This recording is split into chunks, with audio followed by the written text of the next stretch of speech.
Welcome to the Volunteer Proctor training video for the Wake County Public School System. The purpose of this video is to provide school volunteers with the basics of proctoring and the various responsibilities that a proctor will carry out during testing. Please keep in mind that before they serve, proctors must still attend a face-to-face training at the school where they will hear more about test security, learn about any school-specific procedures related to testing, and have an opportunity to ask any questions related to their role as a proctor. You can pause or replay any portion of this video at any time. We've also provided you with a copy of the PowerPoint in the description below in case you'd like to take any notes. Let's get started. We'll start by outlining what a proctor is and talk a little about what they do. According to state board policy, proctors serve as additional monitors to help the test administrator ensure that testing occurs fairly. Proctors help the test administrator maintain a quiet, orderly testing environment where students can focus and do their best. Basically, a proctor serves as an assistant to the test administrator and as a witness to any events that might occur in the testing environment. Proctors must keep in mind that the test administrator is in charge of the setting at all times. Parent volunteers who would like to proctor must register and be approved in the volunteer system. If you have specific questions about signing up as a volunteer, please contact the school directly. To assist schools, the Wake County Testing Office created this video to provide volunteers with an overview of what will be expected of proctors. However, while it does get you started, this video in and of itself does not satisfy the entire training requirement. As we mentioned in the introduction, you'll still have to attend a training at the school where school personnel will reiterate some test security items and relay any important school-specific procedures. The school-based training will also give you a chance to ask questions prior to testing. There are two state publications that proctors must read and understand prior to testing, the Proctor Guide and the North Carolina Testing Code of Ethics. We've put links to both documents in the description below, and we'll talk more about each of them shortly. Last, you must read and sign the Test Security Agreement, stating that you understand and will abide by all the testing policies and procedures covered during training and outlined in the Proctor Guide and the Testing Code of Ethics. A moment ago we mentioned the Proctor Guide. Most of what we discuss in this training will come directly from the Proctor Guide. While we're going to cover some of the content, we will not cover all of it. The Proctor Guide describes in detail many more examples of what can and cannot be done during testing, and also outlines how to handle some of the specific scenarios. If you have any questions related to anything in the Proctor Guide, please be sure you discuss your questions with the school test coordinator either prior to or during the face-to-face school-based training. The other document we mentioned, the North Carolina Testing Code of Ethics, stresses the importance of maintaining test security at all times. It also addresses appropriate professional practices for central office and school administrators, test coordinators, teachers, also known as test administrators, and proctors in the area of securing test, administering test, and scoring, reporting, and interpreting test results. A copy of the Testing Code of Ethics can be found toward the back of the Proctor Guide, but it can also be downloaded from the North Carolina Department of Public Instruction website. So what are a proctor's actual responsibilities? Well, a proctor isn't responsible for nearly as much as the test administrators are. In fact, the test administrator training is much more lengthy and intensive. However, there are several important responsibilities that proctors have. We'll give you an overview of them now and then go a little bit more in depth as we go through the presentation. First and foremost, proctors must maintain test security and student confidentiality at all times. Proctors must help make sure that the conditions in the room are appropriate for testing. This is in reference to the physical conditions in the room, as well as ensuring that distracting behaviors are avoided. While some of the test materials are secure and can't be touched by proctors, they can make sure that materials are appropriately distributed to each student. Both the test administrator and the proctor will actively monitor the testing environment, and they will also assist any students with emergencies. They will also make sure that any and all testing irregularities are reported to the school test coordinator and/or the school principal on the day of the occurrence. Now we'll talk about each of these in a little more detail. We'll get started by talking more about test security. The North Carolina assessments are secure, which means that no one may copy, reproduce, or paraphrase the test materials in any manner for any reason. Reproduction by any means without the express written permission of the North Carolina Department of Public Instruction is a violation of federal copyright laws, the North Carolina Administrative Code, State Board of Education policy, and the North Carolina Testing Code of Ethics. Test books and online test items are not to be read or reviewed by anyone. Not the test administrator, the proctor, the principal, the assistant principal, or any others at any time. The only exception to this is when a student has a documented accommodation of test administrator reads the test aloud in English. If this is going to occur in the setting where you'll be serving, the test coordinator will let you know ahead of time. Although it is likely that you'll see test items, you must not discuss them with anyone. This includes talking about the test or the test items with students, teachers, or anyone else inside or outside of the school setting. The test administrators must be the ones to receive, distribute, and account for all test materials. Proctors are not to be alone with secure test materials at any time. This means they cannot pick up test materials from or return the test materials to the school test coordinator unless they're being accompanied by appropriate school personnel. They also are not allowed to pass out secure test materials to students. It's the test administrator's responsibility to provide all testing instructions to the students and to distribute the secure test materials. While you're serving as a proctor, you may encounter sensitive information about specific students. For instance, as you're actively monitoring the testing environment, you might see that some students have approved testing accommodations, or you might see that another student is having difficulty with a particular question. Please remember to keep all of this information confidential. You must not share any personally identifiable information about any students to anyone beyond what is required to do your job as a proctor. Federal privacy laws are in place for a reason, and they do apply in the testing settings. You're going to be proctoring in a standardized testing environment, which means that the things that you see in your classroom should be similar to the things that are happening across the rest of the state. Each test administrator will receive an assessment guide which contains the script that the test administrator will read to the students and instructions that both the test administrator and the students will follow. For instance, the guide will tell the test administrator when to distribute test booklets, answer sheets, and even pencils. The test administrator cannot deviate from the script that's in the guide and must take time to follow the instructions that are outlined in the guide as well. Proctors are not going to get copies of the assessment guide, but it's important for them to be familiar with what it contains. So we're going to show you some of that now. As you can see here, we have a sample page from one of the assessment guides. Notice that the say statements are printed in bold. This is the script that actually gets read aloud to the students. This particular say statement announces the beginning of testing and tells the students to clear their desks and to let the test administrator know if they need pencils. Later in the guide, there will be similar statements announcing that the test administrator will pass out answer sheets, test booklets, like you see here, and other test materials. As we mentioned before, the test administrator is not to pass out any materials until the assessment guide tells them to do so.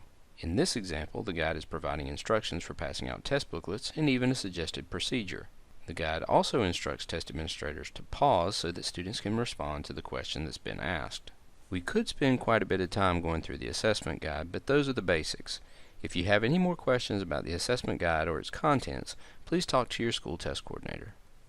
Proctors are expected to work with the test administrators to ensure the physical conditions in the room will allow students to focus and do their best.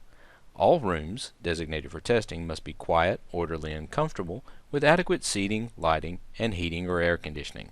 If information regarding the content being measured that day, or if there are any test-taking strategies displayed in the room, it must be reported to the school test coordinator immediately. Seating should be arranged to discourage students from sharing responses. If you suspect that a student may be looking at another student's test, discreetly let the test administrator know. Test administrators and proctors must make sure that distractions and interruptions during the test administration are minimized and order is maintained at all times. Naturally, they will handle situations where the students may be causing the disruptions, but the adults in the room must monitor their own behaviors as well. For instance, proctors must remain quiet and avoid holding extended conversations with the test administrator. Throughout the test administration, the test administrator and proctor must know what's happening in the room at all times. They must actively monitor the testing environment, which means moving about the room frequently and quietly, briefly scanning the student work areas to be sure the students are following the directions and are not sharing responses or copying from others. Because of this, neither the test administrator nor the proctor are allowed to read books, newspapers, magazines, or anything else that could interfere with their duties. If either adult needs to sit during the test administration, they can do so as long as they maintain an unobstructed view of the students and have easy access to them in case of emergency. All cell phones and electronic devices must be turned off so that they cannot be used at any time during the test administration, including the breaks. This is true for both the students and the adults in the room. While serving as a proctor, if you observe a student with a cell phone or some other electronic device out during testing, let the test administrator know immediately. We've already mentioned how important monitoring is. However, monitoring is also an area where proctors can create problems. Every year, we have some proctors that mean well and want to help students, but end up doing completely the wrong thing. Please remember that you're not permitted to assist students with the actual test questions. The official language in the Proctor Guide is that proctors may not assist students in choosing responses to test questions and shall not at any time modify, change, alter, or tamper with student responses to test questions. For example, you are not to tell a student that they have the wrong answer or tell them to look at a particular question again or offer some kind of similar advice. This includes making a facial expression, some kind of physical gesture, or a noise like coughing or clearing your throat to influence a student response. It is crucial that each student complete his or her own work without assistance in order for the test scores to reflect the student's ability. If a student has a question during the test administration, it's best if you get the test administrator so that they can respond. They are trained to handle the various issues that might occur during testing, and they're the ones who are in charge of the testing environment at all times. If everything is going well in the testing environment and the students are all diligently working, it might seem like time is starting to pass a little slowly. However, it's important to remember that you are there for the sole purpose of supervising and actively monitoring the test administration.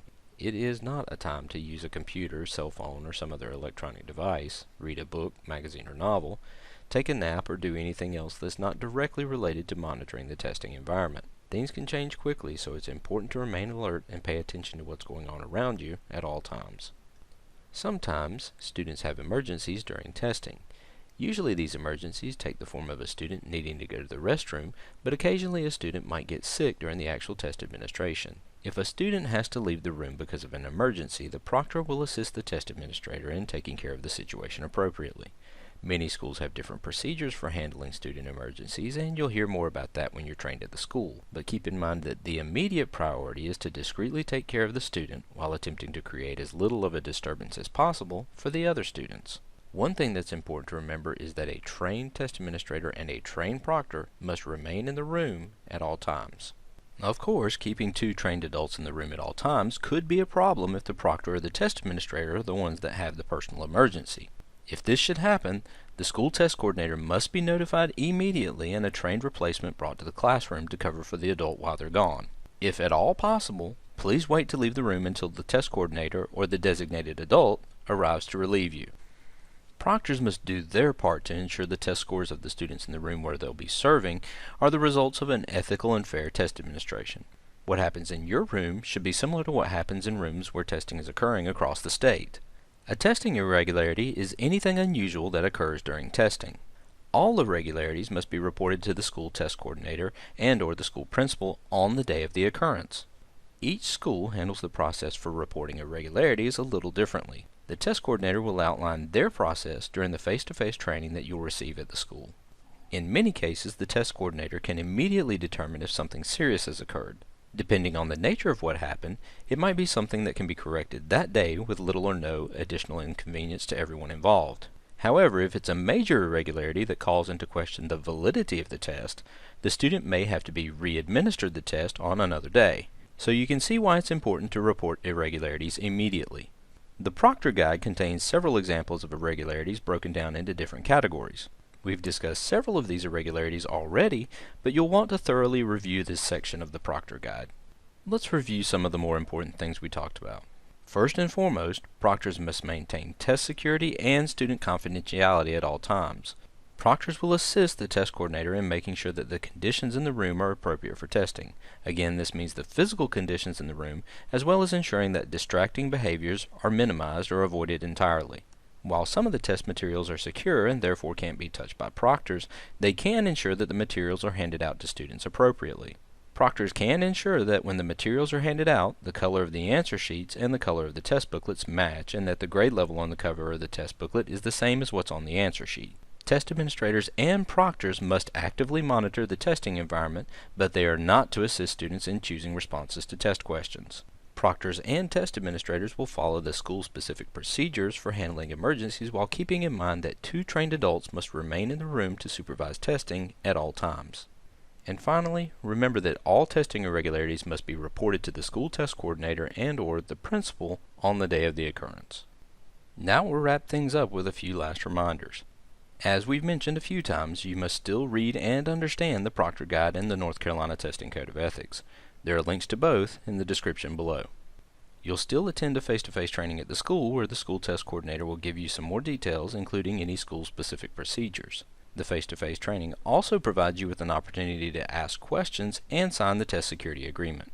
However, if you have questions before the face-to-face training, feel free to contact the school test coordinator, or you can contact the school principal. This concludes the volunteer proctor training. Thank you for your willingness to serve as a volunteer proctor, and thanks for watching.